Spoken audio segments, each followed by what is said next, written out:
Rodrigue Oquendo et Didier Quentin. Il est 11h30. Nous avions normalement maintenant le compte-rendu de la mission Cameroun. Je vous consulte du regard. Il y a une hypothèse qui est de le faire maintenant et une hypothèse qui est de le faire le mercredi 25 mars, c'est-à-dire au retour de la suspension du Parlement due aux élections. Donc je vous consulte du regard, cher Didier Quentin. Oui, moi je crois, si Rodrigue en est d'accord, que ça serait pas mal de la renvoyer au 25 mars. Alors ce qui est vrai, c'est qu'il y a une actualité imminente. Oui. Il y a eu le massacre d'il y a quelques jours. Il y a eu la déclaration faite par le président de la République répondant à une interpellation lors du salon de l'agriculture.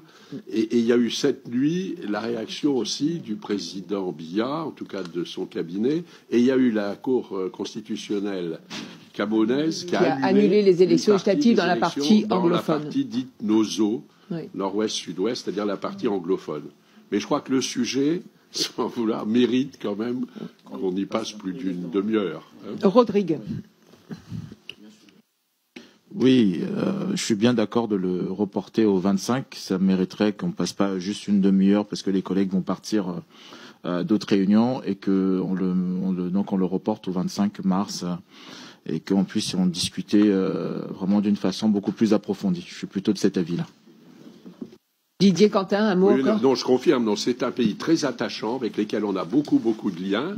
Notre collègue, dont je salue la présence, Sébastien Nadeau, y est maintenant fort connu à la suite de la question qu'il a posée au gouvernement il y a quelques semaines.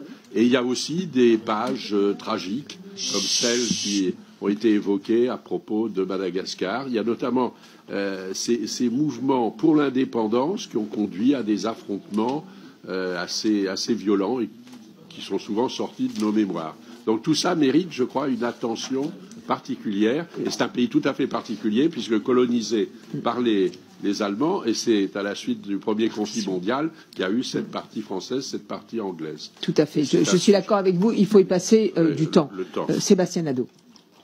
Oui, je comprends tout à fait ce report, mais je voudrais simplement dire quand même deux mots. C'est un petit peu la voix tremblante en pensant à ces enfants, à ces gens massacrés à Ngarbu le 14 février, dont on sait aujourd'hui que le massacre a été perpétré par des membres de l'armée régulière, accompagnés de civils issus d'une tribu, et donc on est avec tous les ingrédients d'un dérapage vers des crimes de guerre et de génocide. Je veux simplement attirer l'attention vraiment auprès de mes collègues. On est dans un moment terrible et il faut vraiment qu'on soit très présent à poser un regard sur le Cameroun, et il n'est pas question d'ingérence mais vraiment d'aider un pays ami dans cette circonstance. Je suis tout à fait d'accord avec ce que vous avez dit, avec ce qu'ont dit Didier Quentin et Rodrigue Oquendo. C'est un moment très difficile pour le Cameroun et donc de toute façon nous avons besoin effectivement d'en parler, nous avons besoin d'être là et de pouvoir accompagner ce qui est possible. La situation est vraiment mauvaise, très mauvaise sur le terrain. Donc merci à vous toutes et à vous tous.